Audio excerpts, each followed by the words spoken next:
1881 February 2ஆம் நாள் reverend doctor Francis Edward Clark என்பவரால் அமெரிக்கா தேசத்தில் உள்ள மெய்ன்ஸ் மாநிலத்தின் போர்ட்லாண்ட் நகரில் அமைந்துள்ள வில்லிஸ்டன் காங்கிரிகேஷனல் சபையில் கிறிஸ்துவுக்காகவும் திருச்சபைக்காகவும் நன்முயற்சிகளை மேற்கொண்டு செயல்படுத்துதல் என்ற குறிக்கோளுடன் கிறிஸ்டியன் எண்டவர் ஆரம்பமாயிற்று.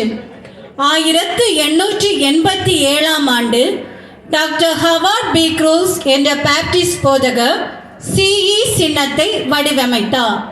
இந்த சின்னத்தில் C கிறிஸ்துவை குறிக்கிறது, E என்றவரையும் C-ஐ தொட்டிருக்கின்ற E-இன் 4 முனைகளும் கிறிஸ்தவ பக்தி முயற்சி சங்கத்தின் 4 உன்னத கோட்பாடுகளான கிறிஸ்துவை ஆண்டவராக அறிக்கையிடுதல், கிறிஸ்துவுக்கு தொண்டாற்றுதல், கிறிஸ்துவின் திருச்சபைக்கு உண்மையாயிருத்தல், கிறிஸ்துவின் மக்களுடன் நட்புறவுடன் ஒன்றுபட்டிருத்தல் ஆகியவற்றை வலியுறுத்துகிறது. கிறிஸ்டியன் என்பவரின் செயல் திட்டங்கள்: வாக்குறுதி பிரமாணம், வார ஜெப கூட்டம், மாத ஒப்படைப்பு கூட்டம், குழுக்கள் வாயிலாக பணிகள். இந்தியாவில் கிறிஸ்டியன் எண்டவர் 1883ஆம் ஆண்டு துவங்கப்பட்டது. முதலாவது ஆந்திரா மாநிலத்தில் உள்ள மதுரப்பள்ளியிலும், தமிழ்நாட்டில் மதுரையில் உள்ள பசுமலையிலும், பின்பு மும்பையில் உள்ள உடாவிலும் தொடங்கப்பட்டது. போதகர் W.E. பிரான்சிஸ் எட்வர்ட் கிளார்க் அவர்கள் 1883ஆம் ஆண்டு இந்தியாவில் மதனப்பள்ளிக்கு வருகை தந்து ஆற்காடு மிஷனை சார்ந்த போதகர் சாம்பர்லைன் அவர்களை இந்திய கிறிஸ்டியன் என்பவரின் தலைவராக நியமித்தார். 1894இல் மறுபடியும் இந்தியா வருகை தந்து சங்கத்தினை ஊக்கப்படுத்தினார்.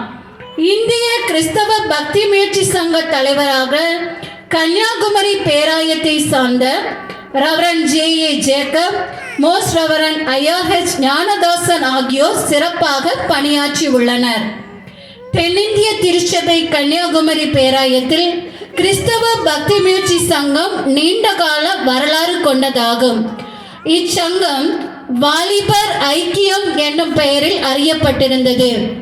வாலிபர்கள் பக்தி வாழ்வில் வளர சிறப்பு முகாம்கள், சிறப்பு பயிற்சிகள், வாலிபர் கூடுகைகள் நடைபெற்று வந்தன. இளைஞர்களுக்காக கருத்தரங்குகளும் நற்செய்தி பெருவிழாக்களும் நடத்தப்பட்டது. பேரருட் திரு ஜி. கிறிஸ்துதாஸ் அவர்கள் காலத்தில் இளையோர் மத்தியிலான திருப்பணி விரிவடைந்து இறையியல் அடிப்படையில் மக்களின் விசுவாச உறுதிக்காய் புதிய இறையியல் பாடத்திட்டம் செயல்படுத்தப்பட்டது.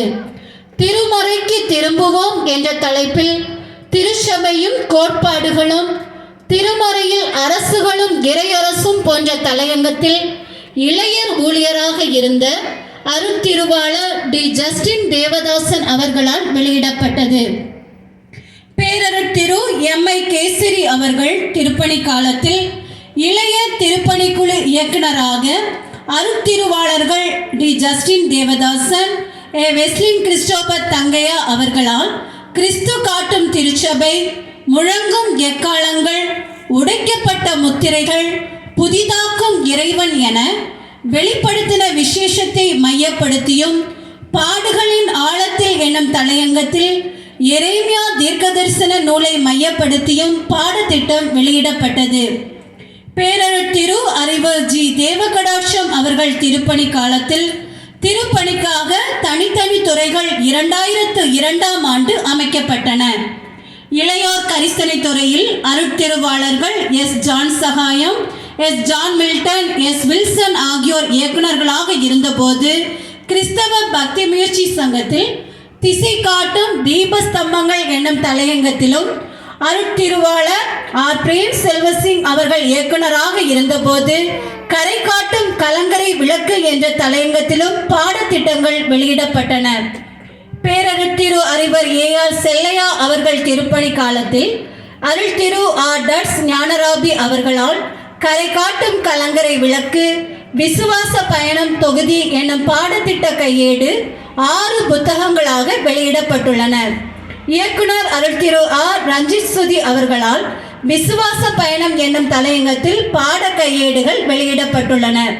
தற்போதைய இயக்குனர் அருள் திரு முனைவர் எஸ் டேவிட் ஜோசப் ராஜ் அவர்களால் கரை காட்டும் கலங்கரை விளக்கு விசுவாச பயணம் மறுபதிப்பு செய்யப்பட்டு இப்போதும் பயன்படுத்தப்பட்டு வருகிறது.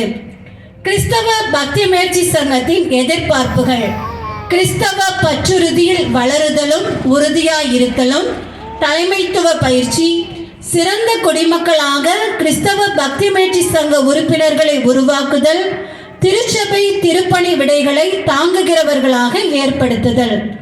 கிறிஸ்டியன் என்றவர் இயக்கம் கடந்த கால வரலாறாக மட்டும் இல்லாமல் இன்றும் நாளையும் நம்மை வழிநடத்தும் ஓர் உயிருள்ள அழைப்பாக இருக்கிறது. இந்த வரலாறு நமக்கு ஒரு செய்தியை நினைவூட்டுகிறது. இளைஞர்கள் கிறிஸ்துவுக்குள் வேரூன்றி சேவையிலும் சாட்சியிலும் நிலைத்திருக்க வேண்டும். நாம் இன்றைய தலைமுறையாக நம்மிடம் ஒப்படைக்கப்பட்ட இந்த இயக்கத்தின் மதிப்புகளை காத்து திருச்சபைக்கும் சமூகத்துக்கும் பயனுள்ள சாட்சிகளாக வாழ்வோம். நன்றி, வணக்கம்.